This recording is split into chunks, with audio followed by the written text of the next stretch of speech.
मैं इमदाद सुमरो। पाकिस्तान को टूटे हुए, दो लख्त हुए हुए, बंगाल से बांग्लादेश बने हुए 50 साल गुजर गए, आधी सदी गुजर गई। आज हमारे वज़ीर आज़म इमरान खान स्कर्दू में खड़े होकर भाषण झाड़ रहे थे और मुआशी तरक्की के दावे कर रहे थे कि पाकिस्तान ऊपर उठेगा, लेकिन उनकी ही टीम के एक साबिक रुकन, साबिक चेयरमैन FBR कह रहे हैं कि पाकिस्तान दिवालिया हो चुका हुआ है। और इमरान खान साहब जो कुछ कह रहे हैं वो सिर्फ बातें हैं, खोखले दावे हैं, उनसे हो कुछ नहीं पा रहा। 16 दिसंबर है आज, और 16 दिसंबर पाकिस्तान के टूटने का दिन, स्याह दिन। 16 दिसंबर 2014 APS का दिन, बच्चों को शहीद करने का दिन, बच्चों के स्कूल को मकतलगाह बनाने का दिन। और वैसे भी हमारे यहाँ जो दिसंबर है हमारा, सिर्फ ये दो वाक़यात नहीं है। दिसंबर हमारे लिए स्याह महीना है, स्याह दिन होते हैं, दिसंबर स्याह महीना है।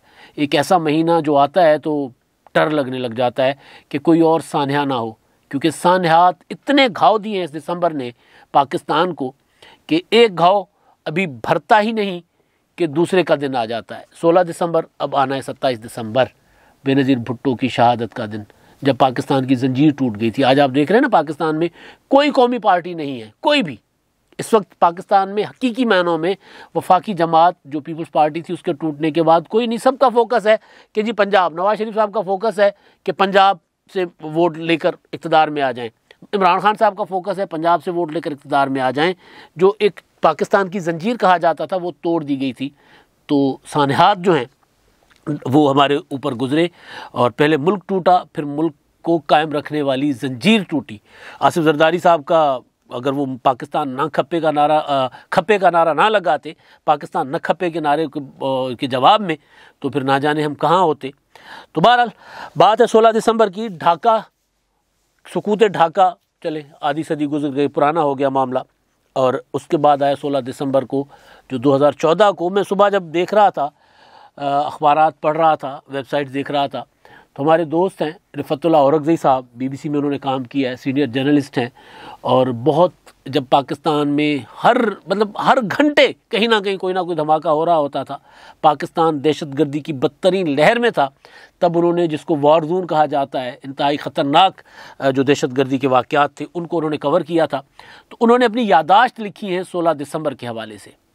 वो पढ़कर तो बंदा जैसे सोचे कि यार हमारे यहाँ कोई इदारे थे भी जब वो सान्या हो रहा था, जब APS आर्मी पब्लिक स्कूल में दाखिल होकर दहशतगर्द मकतलगाह बना रहे थे, पहले इन्फॉर्म कर रहे थे कि हम जा रहे हैं वहाँ पर।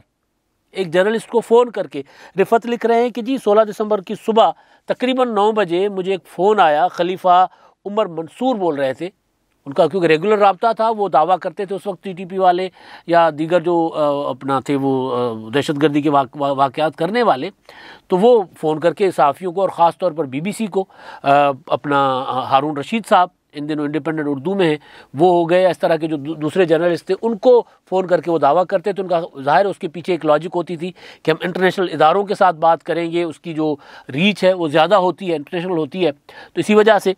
तो बहरहाल रिफत को लिखते हैं कि जी मुझे सुबह 9 बजे के करीब फ़ोन आया, और उन्होंने कहा कि वर्सिक रोड पर एक स्कूल में हमारे जो लोग हैं वो दाखिल हो गए हैं, और वहाँ पर हमला हो रहा है, दाखिल हो गए और वहाँ पर हमला कर दिया हुआ है। और उसके बाद वो कह रहे हैं मैंने TV पर बैठ गया, आइडिया नहीं था वर्सिक रोड पर कौन सा स्कूल है, और 12 बजे तक कोई हलचल नहीं है, लेकिन अंदर कार्रवाइयाँ हो रही हैं, वारदात हो रही है। और उस दौरान वो 2 फ़ोन कर चुका हुआ है, और उसने अंदर जो कार्रवाई कर रहा है हमलावर खुद का शेख, उसका नंबर दिया कि जी उससे बात कर लो। कहते मैंने उससे बात नहीं की, उस नंबर से 2 बार मुझे फ़ोन भी आया, मेरी हिम्मत नहीं हुई उससे उठाने की, लेकिन तीसरी बार जब फ़ोन आया तो मैंने लाशौरी तौर पर फ़ोन उठाया। तो उसने कहा कि जी हमने 40 बच्चे मार दिए। तो मैंने कहा बच्चों को क्यों मार रहे हो? तो आगे से उसने फ़ोन बंद कर दिया। और आप ये सोचें कि 3 घंटे पेशावर जैसे शहर में ये सान्या ऐसे नहीं हुआ। और शाम को वो लिखते हैं कि शाम को 6 बजे वज़ीर आला जो हैं वो खैबर पख्तूनख्वा के वो वाले वज़ीर आला जो उस वक्त जब ये वाक़या हो रहा था उससे एक शाम पहले वो इस्लामाबाद में कंटेनर पर डांस कर रहे थे, रक्स कर रहे थे, परवेज़ खट्टक साहब। शाम को वो मीडिया को बताते हैं कि जी 80 बच्चे शहीद हुए हैं, लेकिन बच्चे शहीद हुए थे 150 के करीब, 141 के करीब टोटल वो जो बच्चे और दीगर जो थे वो शहीद कर दिए गए थे। तो ये सान्हा मैं इसको इधर तक ही रखता हूँ। और दूसरा सान्या हमारे पास अब यानी इसमें कि वो जो असल चीज़ है वो ये है कि आज जो बच्चों के वालिदैन सवाल उठा रहे हैं ना, पूछ रहे हैं कि जी सिक्योरिटी की जिम्मेदारी किसकी थी, दहशतगर्द दाखिल हो गए, 3-4 घंटे वहाँ पर बच्चों को कत्ल करते रहे, कौन उनको बचाता, कौन उनका तहफ़्फ़ुज़ करता, किस तरह अंदर आए, कैसे सारा कुछ हुआ, ये सवाल है जिसका जवाब अब सुप्रीम कोर्ट ने भी मांगा है, हमारे वज़ीर आज़म से भी मांगा है, दीगर इदारों से भी मांगा है, लेकिन इसका जवाब कोई नहीं है। बच्चों की वालिदाएँ अपने बच्चों की तस्वीरें लिए, उनकी वर्दी, वो जो यूनिफॉर्म थी वो लिए फिर रही हैं कि जी कौन हमारे बच्चों का के कातलों से हिसाब लेगा। एहसानुल एहसान की कहानी तो सबको पता ही है कि वो चले गए, अब वो बाहर बैठकर कभी न्यूजीलैंड की टीम को थ्रेट कर रहे होते हैं कि जी आप यहाँ से निकल जाएं वरना आप पर हमला हो जाएगा, कभी कुछ कर रहे होते, कभी कुछ कर रहे होते, बहरहाल। और दूसरा सान्या जो उससे पहले हुआ था, ढाका वाला, बांग्लादेश बनने का, पाकिस्तान के टूटने का, उसी दिन वज़ीर आज़म इमरान खान साहब का जो खिताब था उससे ये जो बांग्लादेश का मामला है, बांग्लादेश की जो तरक्की है मुआशी, बांग्लादेश कि पर कैपिटा इनकम हमसे तकरीबन 2 गुना ज़्यादा है, 2 गुना नहीं तो हमसे बहुत ज़्यादा है। बांग्लादेश की जीडीपी हमसे कहीं ज़्यादा है, बांग्लादेश की एक्सपोर्ट हमसे कहीं ज़्यादा है। और आज हमारे अंदर से जो आवाज़ें आ रही हैं वो ये हैं कि पाकिस्तान कंगाल हो रहा है, दिवालिया हो चुका हुआ है। और FBR के साबिक चेयरमैन कह रहे हैं, शब्बर ज़ैदी, जिनको पता है, बाद में तो खैर वो उन्होंने थोड़े से अपने बयान की वजाहत की है, लेकिन वजाहत भी ऐसी है कि वो ये नहीं कह रहे कि पाकिस्तान के कोई मुआशी हालात अच्छे हैं। और हमारे वज़ीर आज़म इमरान खान साहब जो हैं वो स्कर्दू में तकरीर का आगाज़ करते हैं, सड़कों की तारीफ़ करते हैं। यानी बंदे में कोई थोड़ा सा होता है कि यार मैं कल तक क्या कह रहा था। एक सड़क ये जो गिलगित बल्तिस्तान के इंतखाबात हो रहे थे पिछले, तो उस दौरान उस सड़क की तामीरात जारी थी, तो वो उस सड़क पर अपना वो थी स्कर्दू गिलगित बल्तिस्तान की, उस सड़क की तारीफ़ करके इमरान खान साहब, जो कि उन्होंने ख़ुद नहीं बनाई, पुराने मंसूबे थे, वो चल रहे हैं पुराने मंसूबे। और गिलगित बल्तिस्तान का जो इंफ्रास्ट्रक्चर है, क्योंकि मैं वहाँ ख़ुद गया हुआ हूँ और मैंने देखा हुआ है, वो जो ख़ास तौर पर जो क्या नाम है उसका, अताबाद झील, जब पीपल्स पार्टी का ज़माना था और जब वो दरिया में पहाड़ पूरा गिर गया था और दरिया बंद हो गया था, झील बन गई थी, तो उसको वो उन्होंने जो पूरी पुरानी जो शारा कराक्रम थी वो उसमें पानी में आ गई थी। तो वो वहाँ पर 30-32 किलोमीटर की है मेरा ख्याल है, वो मैं अगर कंफ्यूज कर रहा हूँ तो। बहरहाल एक तवील सुरंग बनी और उसके बाद फिर वो सड़क बनी, इतनी खूबसूरत सड़क पीपल्स पार्टी के ज़माने की। उसके बाद नवाज शरीफ साहब के ज़माने में वहाँ पर बहुत काम हुआ और पीपल्स पार्टी के ज़माने में भी हुआ। तो बड़ा खूबसूरत इंफ्रास्ट्रक्चर है गिलगित बल्तिस्तान का, और वो सारा का पिछली हुकूमतों का बना, जिन पर इमरान खान साहब करप्शन के इल्ज़ामात लगा रहे हैं। लेकिन वहाँ खड़े होकर स्कर्दू में क्या कह रहे थे कि जी सड़क जो है यहाँ पर आ गई है, अब ये सड़क भी बन गई है स्कर्दू से गिलगित तक। अब इसके बाद ये होगा कि यहाँ पर लोग आएंगे, यहाँ पर सियाहत होगी, और सिर्फ वो जो स्विट्ज़रलैंड है वो $70 अरब कमाता है सियाहत से। अब सवाल बंदा पूछे कि स्विट्ज़रलैंड में जो सियाहत के लिए लोग जाते हैं, क्या हम वो यहाँ पर सहूलतें दे सकते हैं? बुनियादी सवाल है ना। मैं वो सहूलतों की तफसील में नहीं जा रहा, सिर्फ मसला है सिर्फ भाषण झाड़ना और फिर वहाँ पर ये कहना कि जी $70 अरब तो सिर्फ वो स्विट्ज़रलैंड जो है वो सियाहत से कमाता है। हम मेरा ख्याल है इससे कहीं ज़्यादा कमा सकते हैं अगर हम अक्ल से काम लें, तो वो हमारे पास है नहीं, हमारे पास आना नहीं है। तो बहरहाल, तो उसके अलावा जो असल चीज़ है वो है मुआशी तरक्की की। इमरान खान साहब कह रहे हैं कि जी देखें, हम तो तरक्की कर रहे थे तो कोरोना आ गया, और हमारे यहाँ मुल्क में जो पाकिस्तान में महंगाई है वो आज भी दुनिया से कम है। फिर उन्होंने कहा, बल्कि उनके वज़ीर तो कह रहे हैं कि जी अगर अद्वियात महंगी होगी तो क्या हो गया। तो मसला ये है कि हम असल चीज़ की तरफ जा नहीं रहे, हम हकीकत देख नहीं रहे कि हमारे यहाँ पाकिस्तान तरक्की क्यों नहीं कर रहा।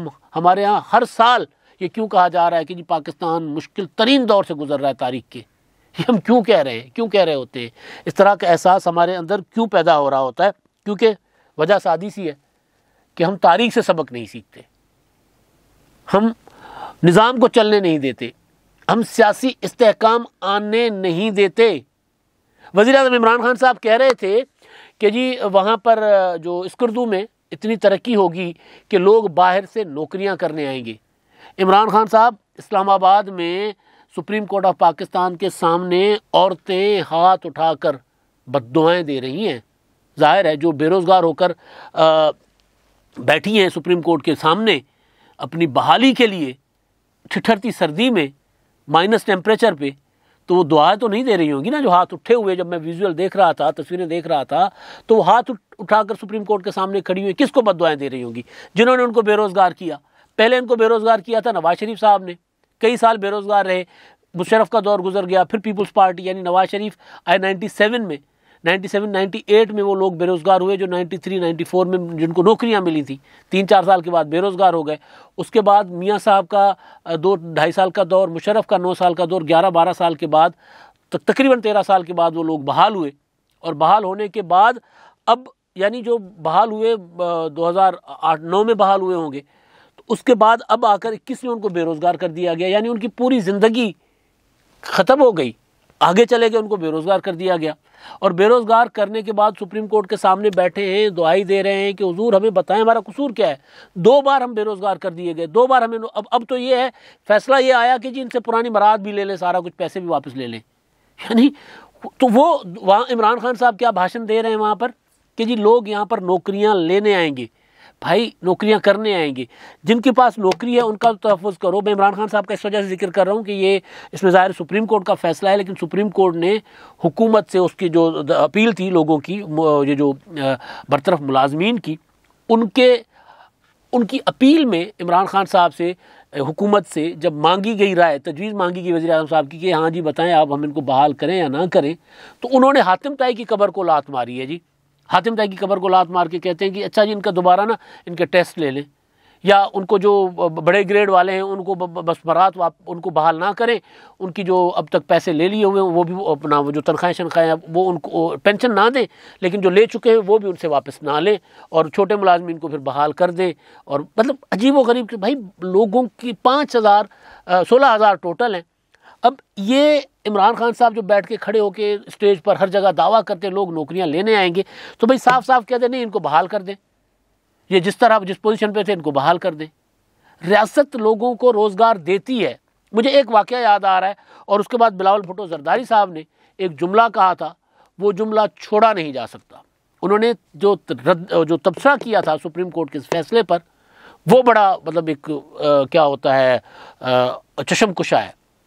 एक वाक़या मैंने BBC में एक रिपोर्ट पढ़ी थी, और वो ये थी कि जापान में हुकूमत ने फ़ैसला किया कि एक रेलवे स्टेशन, दूर दराज इलाके की रेलवे स्टेशन है, वो बंद करनी है। लेकिन जब वो रेलवे स्टेशन बंद करने से पहले उन्होंने देखा कि जी वहाँ पर क्या है, उस पर इनकम नहीं आ रही, कितने मुसाफिर उस वहाँ से बैठते हैं, तो पता चला कि जी हफ्ते के 4-5 दिन एक सवारी उस पर होती है, एक मुसाफिर बैठता है हफ्ते के 4 दिन रोज़ाना, तो 5 दिन यानी जो वर्किंग डेज़ होते हैं, या 6 दिन होते हैं वहाँ पर, तो वो यानी इतवार के अलावा बाकी दिन जो है वो एक सवारी वहाँ से होती है, वो बैठती है एक जगह से, मतलब एक स्टेशन से बैठती है और दूसरे स्टेशन पर उतरती है। तो पता किया गया कि जी पता करें, ज़रा तहकीकात करें, इन्वेस्टिगेट करें है कौन। तो पता चला कि एक बच्ची है जो स्कूल जाती है, उसके गांव में स्कूल नहीं है, उस इलाके में जहाँ जिस स्टेशन से वो बैठती है वहाँ स्कूल नहीं है करीब, तो स्कूल जाने के लिए वो जाती है वहाँ पर अपने दूसरे स्टेशन, वहाँ उतरती है, स्कूल जाती है, फिर वापस आती है। तो हुकूमत ने फैसला किया कि नहीं, जब तक ये बच्ची पढ़ रही है तब तक ये रेलवे का स्टॉप यहाँ पर होगा, इस ट्रेन का स्टॉप यहाँ पर होगा जिससे बच्ची सवार होती है। हमारे यहाँ क्या होता है, हमारे यहाँ जी ट्रेनें बंद कर दो, क्यों रूट बंद कर दो, नौकरियों से लोगों को निकाल दो। जापान तरक्की कर गया। आज हम अगर सोच रहे हैं कि जी बांग्लादेश जो 50 साल पहले हमसे अलग हुआ, या हमने उनको अलग कर दिया ज़बरदस्ती, हमने ही अलग किया ना, हम यही कहते थे बंगाली नहीं चाहिए छोटे छोटे, हमें उन वहाँ की ज़मीन चाहिए, फिर ये कि हमारे ऊपर बोझ है, निकाल दो इनको, अक्सरियत से जान छुड़ाई हमने, कमाल है ना। तो खैर, तो वो 50 साल पहले जो हमसे अलग हो गए वो हमसे ज़्यादा तरक्की कर गए। और हम तरक्की क्यों नहीं कर रहे? क्योंकि हमने मईशत को नहीं देखा, हमने पैसे को देखा है। हमने मईशत कहाँ से बनती है? लोगों से बनती है ना। लोगों की इन्वॉल्वमेंट जब तक नहीं होगी, शहरियों की इन्वॉल्वमेंट जब तक नहीं होगी, और वो जो पैसा है नीचे तक मुंतकिल नहीं होगा, तब तक मईशत ठीक नहीं होती। हम ये देखते हैं कि जी अच्छा 5,000 या 16,000 लोग हैं, इन पर सरकार का खर्चा हो रहा है, इनको बेरोज़गार कर दो। एक रेल जा रही है, अच्छा वहाँ पर वो कमा नहीं रही, बंद कर। वो ये नहीं देख रहे कि वो वहाँ पर मजमूई तौर पर कितना कंट्रीब्यूट कर रही है। हम एक दुकानदार की तरह सोचते हैं एक ताजिर की तरह सोचते हैं, रियासत ताजिरों की तरह सोचकर नहीं चला करती। बिलावल भुट्टो जरदारी साहब ने पिछले दिनों कराची में प्रेस कॉन्फ्रेंस की थी। सुप्रीम कोर्ट के इन्हीं जो लोग जो सुप्रीम कोर्ट के सामने बेरोज़गार, सुप्रीम कोर्ट की तरफ से बेरोज़गार किए गए, उस पर उन्होंने एक तबसरा किया था। उन्होंने कहा था कि जी हमने जजेस की तनख्वाहें बढ़ाई थी कई गुना ज़्यादा, लेकिन उसके बाद वो वाक़या यूँ बता रहे हैं कि जी हमने 25,000 रुपये मिनिमम वेज किया सिंध में मुलाजमीन का। जो फैक्ट्री मालकान हैं वो चले गए सिंध हाई कोर्ट में, सिंध हाई कोर्ट ने उनको स्टे नहीं दिया, सुप्रीम कोर्ट में गए, सुप्रीम कोर्ट ने स्टे दे दिया। तो सुप्रीम कोर्ट के यही जज हैं जिनकी हमने तनख्वाहें कई गुना बढ़ाई थी हमारी अपनी हुकूमत में, यानी पीपल्स पार्टी की हुकूमत में, तब उन्होंने उस पर स्टे क्यों नहीं दिया था।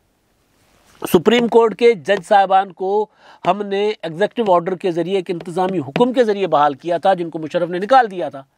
तो वो तो खुद आकर कुर्सियों पर बैठ गए, लेकिन हमने एक कानून बनाकर पार्लियामेंट के ज़रिए, एक्ट ऑफ पार्लियामेंट के ज़रिए हमने मुलाजमीन को बहाल किया, उनको इन्होंने बेरोज़गार कर दिया। फिर सोचे कि जब हमारे यहाँ इंसाफ भी ना हो, हमारे यहाँ अपने लोगों के हुकूक से ज़्यादा पैसे को देखा जाए कि जी रियासत कैसे पैसा इकट्ठा करती है, हमारे ज़खायर कैसे बढ़ेंगे, और वो ज़खायर वहीं पड़े रहें और लोगों तक ना जाएं, तो फिर हम तरक्की नहीं करेंगे। फिर जो बांग्लादेश तरक्की कर रहा है ना, इसी तरह दीगर ममालिक भी तरक्की करते हैं। हम इसलिए तरक्की नहीं करते, और हमारा हाल इसीलिए हर साल यही होता है कि हर साल आवाज़ उठती है कि जी हम दिवालिया हो गए हैं, क्योंकि हम तारीख से सबक नहीं सीखते, क्योंकि हमारे यहाँ इंसाफ हम कायम नहीं करते, सियासी इस्तेहकाम कायम नहीं करते, और इंसानी हुकूक पर तवज्जो नहीं देते। अब तक के लिए इतना ही। अल्लाह हाफ़िज़।